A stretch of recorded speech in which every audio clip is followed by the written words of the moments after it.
India launched one of the world's most ambitious rooftop solar programs 2 years ago, the PM Surya Ghar Bijli Yojana, a 75,000 crore scheme to put solar on 1 crore Indian rooftops. 2 years in, and we've crossed 30 lakh installations. That's really impressive. But we are only at 30% of the target with just 13 months to go. At GRX10, we spend weeks researching what's working and what's failing in the program. But reports only tell you half the story. So we went and spoke to the people who are actually doing the work every day. Inverter manufacturers, solar distributors, and installers. This is Voices from the Value Chain. Yeah, so solar, a lot of changes happen. So recently, if you can look at, a lot of installation is happening in the market. Solar has become a necessity.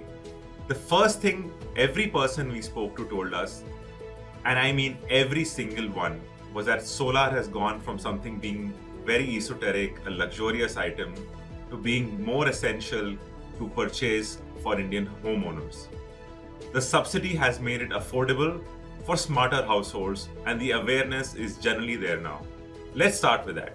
Because PM Surya Ghar Yojana, after Modi's announcement, a lot of homeowners are adopting the solar systems. Before that, all C&I segment customers, because they are paying huge amount on electricity, so they want to reduce their electricity using solar system. The same scenario is coming to residential market, especially on the smaller systems like a 3 kilowatt, 5 kilowatt, and government also giving a very good subsidy. Surya Ghar is a very good scheme. We can be one of the first nations in the world, who can be having, or the first nations in the world to do a larger rooftop solar installations. The differential between various states. This is where it gets interesting. Not all states are equal. Gujarat has over 5 lakh installations and Kerala nearly 2 lakh. And then there's Karnataka, one of India's richest and most progressive states, sitting at just 15,000. We asked all three of our guests independently what's going wrong in Karnataka, and every single one of them pointed to the same thing: the Gruha Jyothi scheme giving 200 units of electricity for free. There isn't any urgency because I think in Karnataka, especially Bangalore, they run a 200 units free electricity scheme, which does not allow the consumers to be, do I do it now or do I wait for this to end and then I pick up solar, right? So they already have 200 units free. So why do they want to invest another 2.5 lakhs? The first challenge, to get into PM Surya Ghar is basically the Gruha Jyothi scheme, which is, giving 200 units, which is approved by center. And when you look at the installations which is done in PM Surya Ghar, it's somewhere between 3 to maximum of 10 kilowatt projects which is done. So a normal person who is using 200 units or less than 200 units is exempted, his bills are becoming zero. Karnataka, 200 units, Yes. government is giving free of cost. Yes. So as a normal homeowner, Yes. they are using around 300 units per month. Yes. He don't want to go for solar because he is not getting any motivation on that to invest in, because 78,000 rupees government is giving, that is true, but balance around 1.5 lakhs they need to invest. Yes. Why they need to invest? Because they are getting free of cost. The overall weather, right? The overall weather in Bangalore is cool. So there is the consumption patterns are not high like you find in a coastal state, right? For example, Andhra Pradesh, right? Where there will be 2 ACs running. Yeah. So the consumption won't curtail to that 200 units. Reshaping Gruha Jyothi. So the problem is clear, but what's the solution? All three of them again independently converged on the same idea. Don't scrap Gruha Jyothi, reshape it. Convert that recurring electricity giveaway into a one-time solar subsidy. Here's how they see it. So instead of giving free electricity, if they can promote solar and give a one-time additional subsidy, because that's only a one time that you give to a consumer, and this free electricity has to be given month on month, right? So every day, even if you take 200 into 7 rupees, 1400 bucks you're losing on into 12 months, that's a heavier amount than giving one time additional subsidy, encouraging him to go green with solar. The government can give a scheme or some subsidy or some offer to the customer who can go with PM Surya Ghar. Like if you are a Gruha Jyothi customer, then reduce that to 100 units and then give some offer so that they can go with the solar under PM Surya Ghar. So what basically happens is they have a definite benefit here right now of 200 units. Okay, when you put solar, we are talking about future, which they may not have experience. So if they give something together, they shouldn't be completely taken out from the Gruha Jyothi.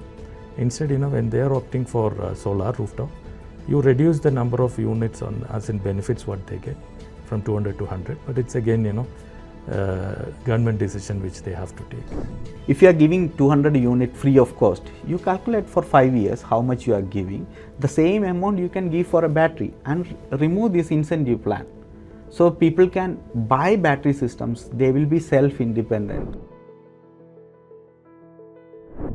Discom and portal issues. Our research found that only 22% of people who register on the PM Surya Ghar portal actually end up with solar on their roof. That's a 77% leakage rate. A big part of the problem? The process itself. Multiple portals, name mismatches between Aadhaar and electricity records, servers crashing at peak demand, and a three-way coordination nightmare between installers, discoms, and meter agencies. And luckily for us, initially it was a little tedious task for us now, but they realized, the BESCOM also realized, we've been lucky enough that they have actually curtailed. It's not going to take them about 30-40 days like initial days. Yeah, there are a couple of days that will take them to get over. But most of the thing lies also, a little bit of this 50% of the effort also lies onto the installer partner.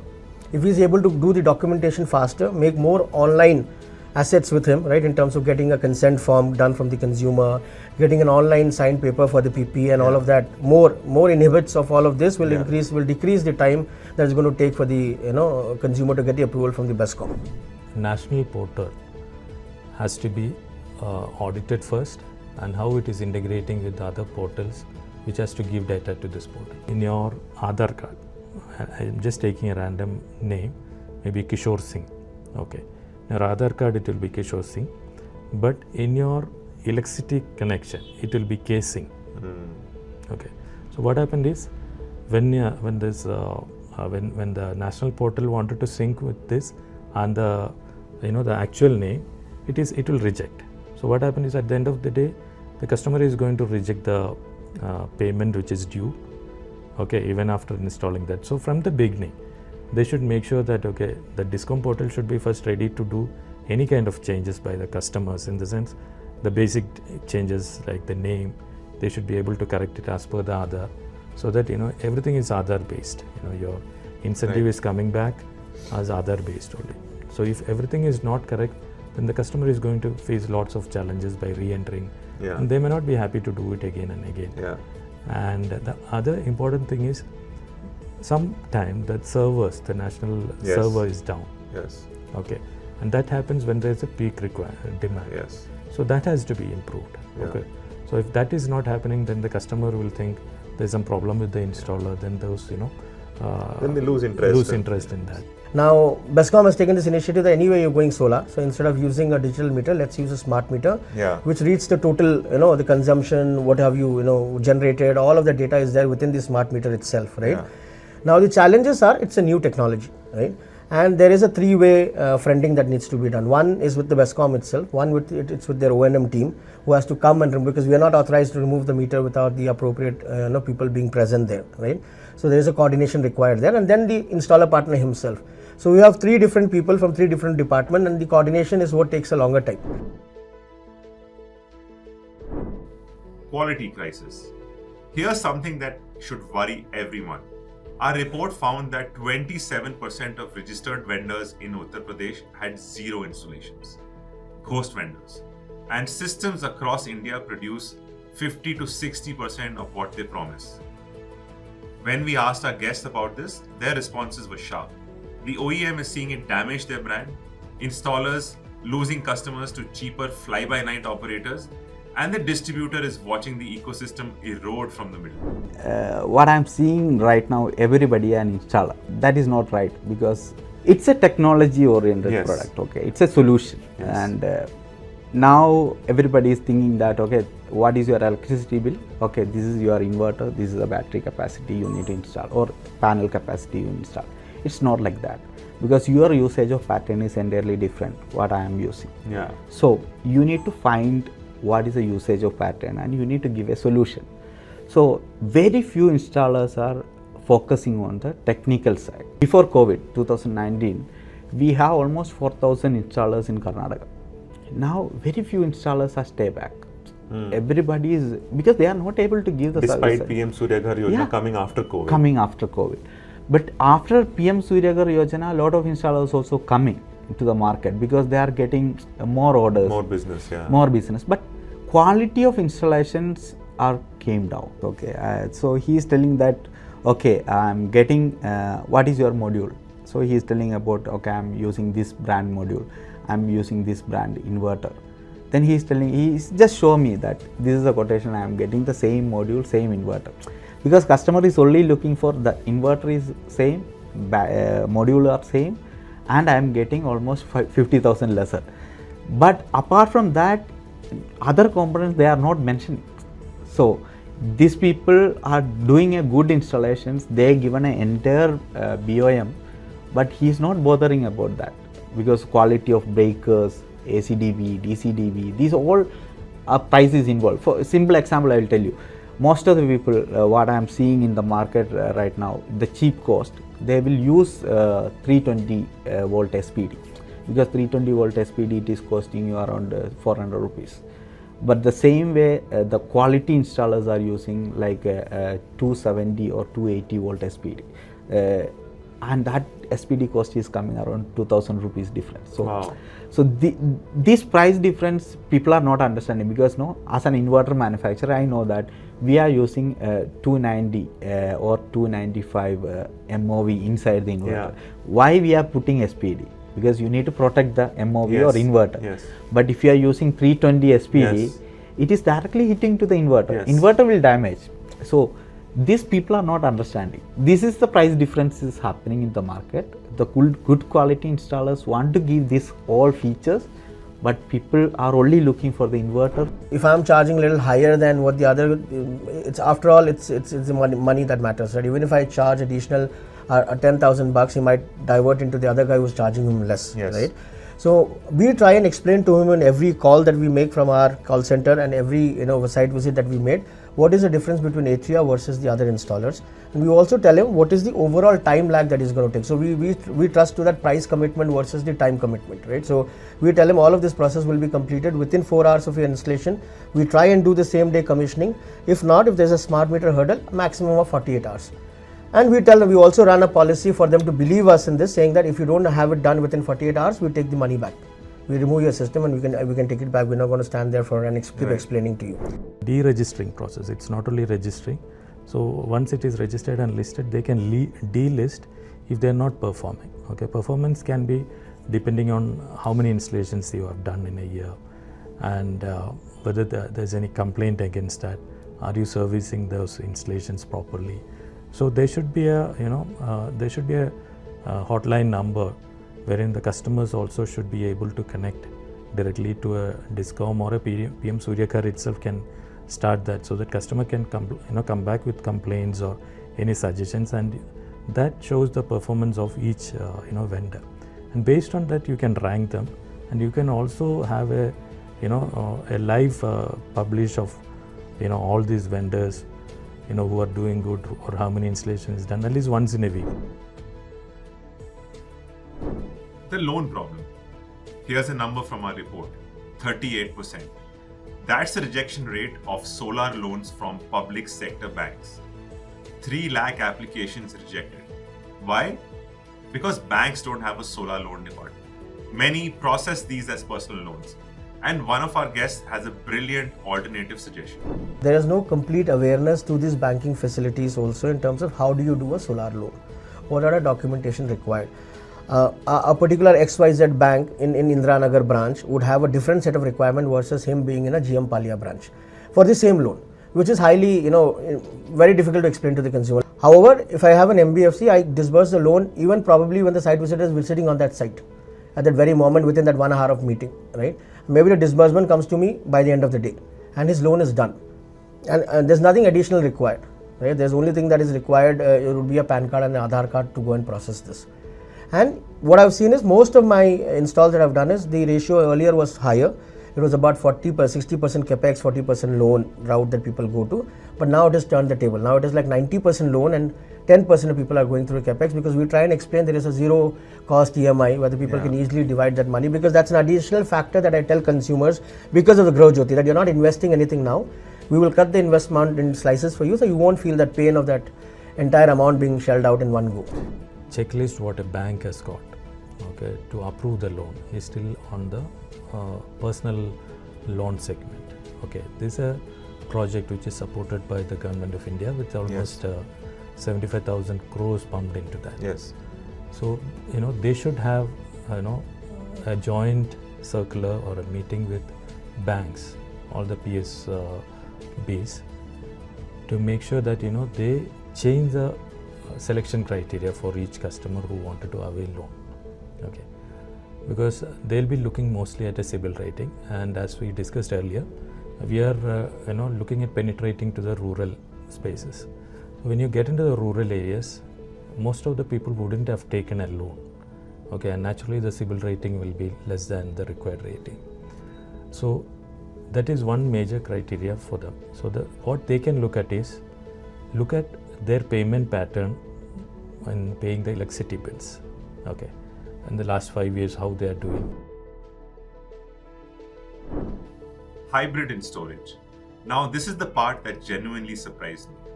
Every single inverter company is pivoting away from on-grid only.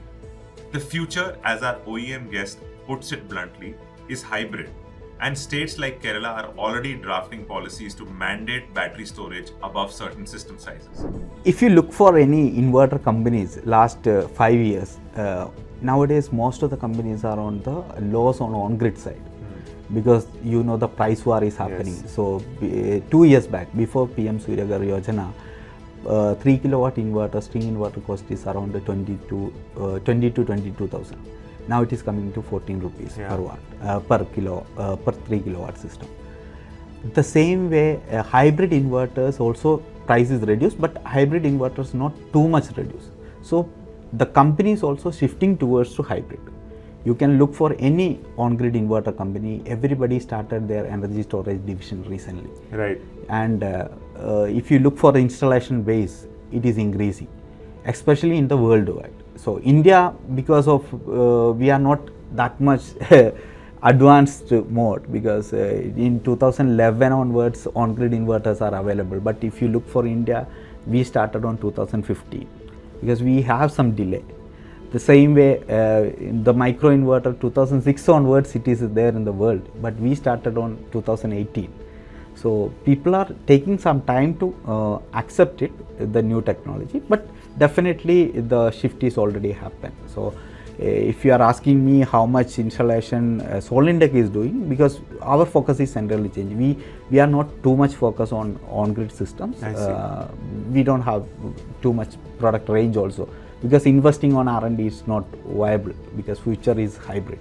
You heard about TOD, like time of use. So before it was on the commercial customers. So they have a different time, tariff rate is different. Now they are implementing into the residential customers also in multiple states. Like Kerala is already proposed, Maharashtra already there.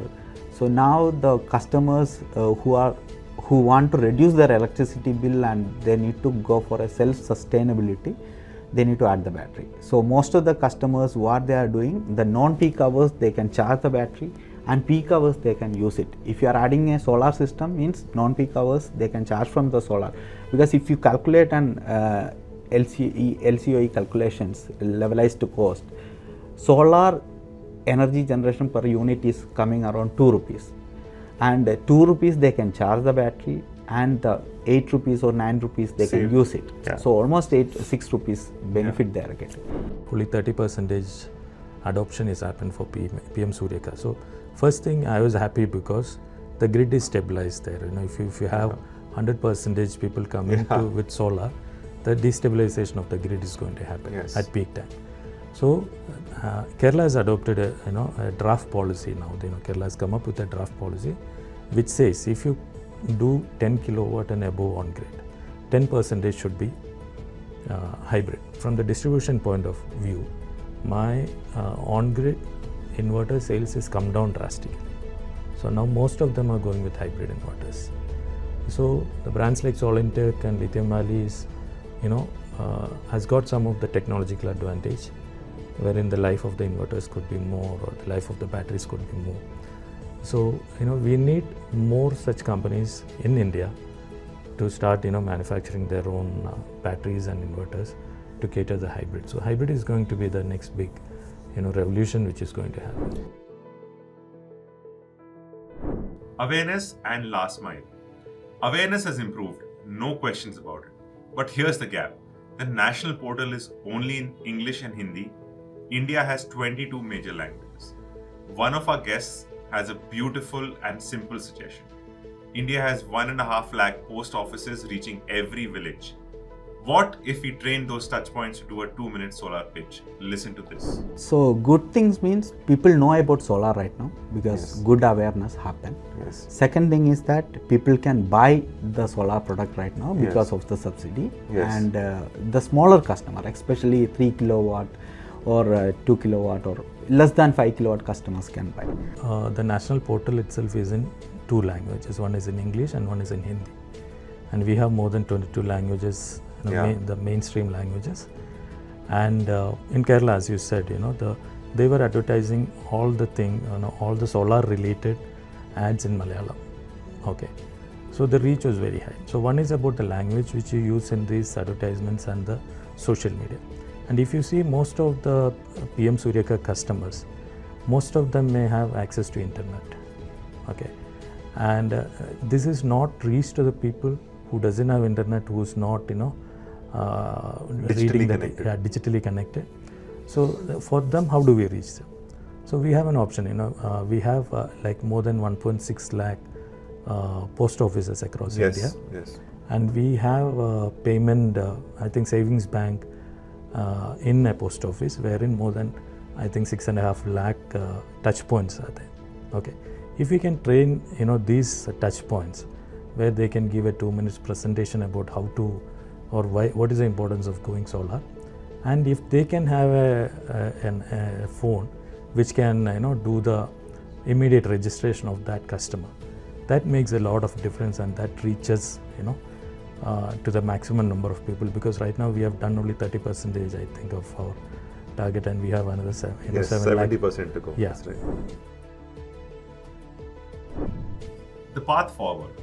30% done, 70% to go, 13 months remaining. The target of 1 crore installations by March 2027 is extremely ambitious. But after talking to these 3 people, I am not pessimistic. The demand is real, the awareness is real, and the technology is ready. What's missing is coordination between state and central schemes, between portals, between discoms, installers, between policy intent and ground level execution. The full GRX10 research report is available in the description below. I'm too small or too little to advise the state government, but I feel free electricity or this route. I think this route is more value add for them in terms of depth, in terms of the money clock that they're going to have, going this and giving a one-time additional subsidy to a consumer than giving him 200 units free for years on years on years, which is a bigger burden. And then obviously with this burden, Bescom has also written into the book saying that I'm giving 200 units of electricity for the next 5-10 years, right? So that's a book hold for them. Instead, if you go this route, which is a one-time benefit that you can give to the consumers, remove that 200 units of electricity bill, and where a person installing solar, and in a city like Bangalore, he might consume 300-400 units, 3 kilowatt system. It's sufficient for him to be getting zero bill. And also the consumer feels that he's owning something that is generating electricity rather than getting gift from somebody else. 2 things on negative way means it's not negative way, actually we are not ready for that, because grid infrastructure is not ready to adopt this much solar system, because grid infrastructure is having a lot of issues. The voltage rise is happening, a lot of customers are facing the equipment's damages because of huge solarization in the smaller regions. Third thing is that government need to give some more incentive on the grid independent, because need to extend this subsidy for battery. The government should push for hybrid systems, and especially some situation where the world is going through an unrest. Yes. We don't know how fuel is going to come and all other things. So we can completely go from the fossil fuel, we can completely go out and use these renewable sources to power up your homes, to do the cooking and other things at home.